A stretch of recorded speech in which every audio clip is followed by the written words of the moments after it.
La filière pharmacie mène à un grand nombre de secteurs et je vous propose aujourd'hui de découvrir le métier de pharmacien hospitalier. En tant que salarié, le pharmacien hospitalier peut exercer dans des établissements de santé et médico-sociaux des secteurs publics ou privés. Il peut partager son activité entre l'hôpital, l'enseignement auprès des étudiants en pharmacie et des professionnels de santé, ainsi que de la recherche sur de nouveaux traitements. Le pharmacien hospitalier est un membre à part entière de l'équipe de pharmacie qui est pluridisciplinaire. Il fait partie de l'équipe médicale qui comprend également les internes en pharmacie et les étudiants en pharmacie de 5e année. L'équipe pharmaceutique comporte également l'équipe médico-technique qui comprend entre autres les préparateurs et les techniciens de laboratoire, ainsi que l'équipe administrative constituée des adjoints des cadres et du secrétariat. Quelles sont les missions des pharmaciens hospitaliers ? Eh bien, elles sont diverses, variées, en relation évidemment avec les produits de santé, à savoir les médicaments, les préparations, les dispositifs médicaux. Et on peut également noter une proximité réelle avec les patients, notamment via les activités de pharmacie clinique. Parmi les principales missions, nous pouvons mentionner la gestion des achats, l'approvisionnement, la détention et la dispensation des produits de santé, notamment via l'analyse des prescriptions avec la réalisation d'interventions pharmaceutiques auprès des prescripteurs, la délivrance des produits de santé et la dispensation des conseils de bon usage associés. L'objectif est que le bon patient reçoive le bon produit de santé à la bonne dose.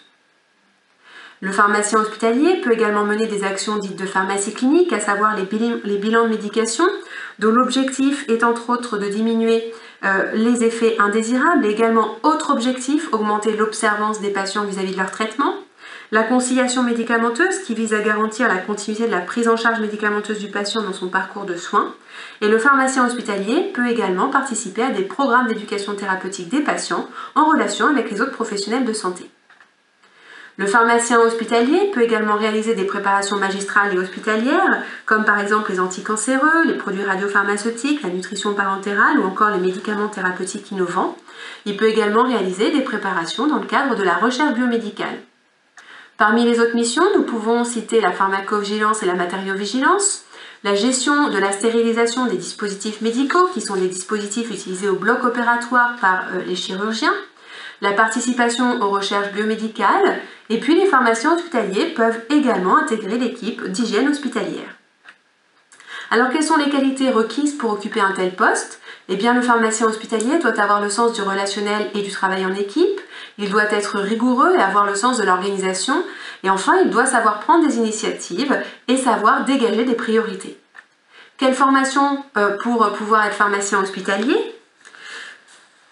Pour exercer ce métier, la réussite au concours de l'internat, qui est un concours national auquel peuvent se présenter les étudiants de 5e année en pharmacie qui le souhaitent, eh bien c'est un prérequis qui est indispensable.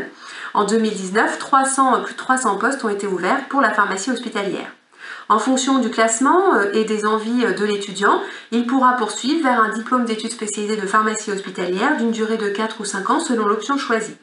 Ce DES de pharmacie se terminera par la soutenance d'une thèse d'exercice et d'un mémoire de diplôme d'études spécialisées. Pour plus d'informations, vous pouvez consulter les sites suivants, donc les sites du gouvernement, du Conseil de l'Ordre ou bien encore de la Fédération nationale des syndicats des internes en pharmacie.